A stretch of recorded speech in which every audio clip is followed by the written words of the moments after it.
हे युद्ध त्या दोन दैत्यांना मारून संपणार नव्हतं. हे युद्ध त्यासाठी मुळी नव्हतंच, तर हे युद्ध त्या दैत्य प्रवृत्तींना मारण्यासाठी होतं. आणि त्यातूनच देवांना आपल्या बळाचं महत्त्व कळणार होतं. आणि त्यासाठीच श्री मार्तंड भैरवांनी सर्व देवांना आपल्या सैन्यासह या युद्धासाठी सज्ज होण्यास सांगितले. हे युद्ध शुभाचं अशुभाशी होतं. हे युद्ध सत्याचं असत्याशी होतं. श्री मार्तंड भैरवांनी सांगितल्याप्रमाणे सर्व देव आपल्या सैन्यासह या युद्धासाठी सिद्ध झाले. या युद्धात देवांचे राजे इंद्रदेव, अग्निदेव, वरुणदेव, वायुदेव, चंद्रदेव, सूर्यदेव, यमराज, श्री गणेश आणि श्री कार्तिकेयही होते.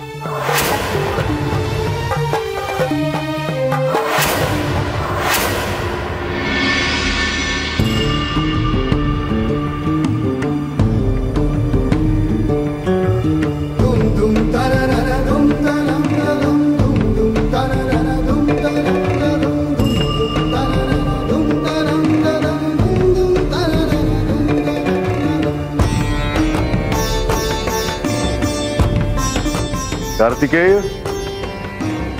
मणी आणि मल्ल यांचा सर्वनाश करण्यासाठी मी ज्या युद्धाची घोषणा केली आहे, या युद्धाचा तुला एक महत्वाचा भाग व्हायचे आहे. मी आपल्या आज्ञेबाहेर नाही. या आधीही कुमार कार्तिकेयनी देवांचे सेनापती पद भूषविले आहे. त्याच्या युद्ध नैपुण्यामुळे अनेक शूरवीर देखील त्याला सामोरे जायला भयभीत होतात.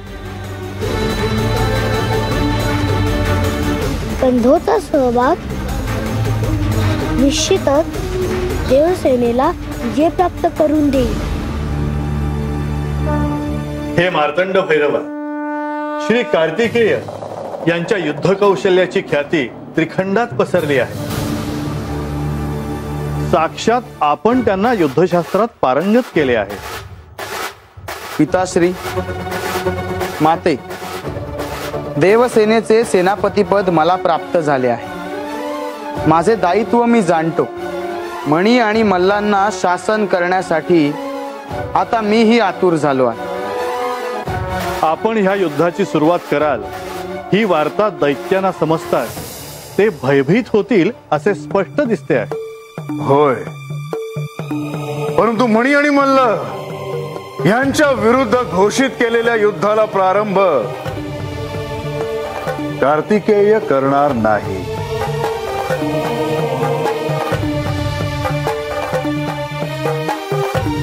मग या युद्धाला प्रारंभ कोण करणार?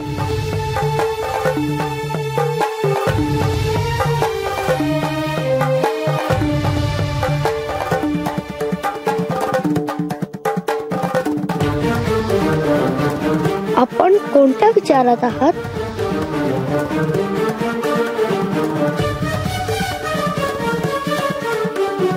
या युद्धात देवसेनेला आपले पदोपदी बळ दाखवावे लागणार आहे.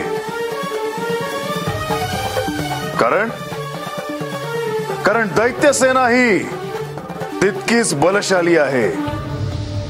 त्यामुळे या युद्धाला प्रारंभ इंद्रदेव करतील.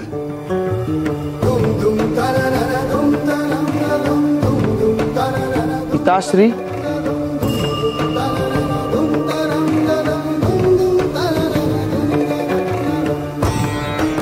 मी ह्या आधीही आपल्याला सांगितले आहे, मी आपल्या आज्ञेबाहेर नाही.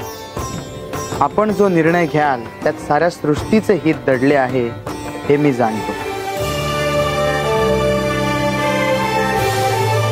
आपण म्हणत आहात त्याप्रमाणे देवेंद्रच या युद्धाला प्रारंभ करतील.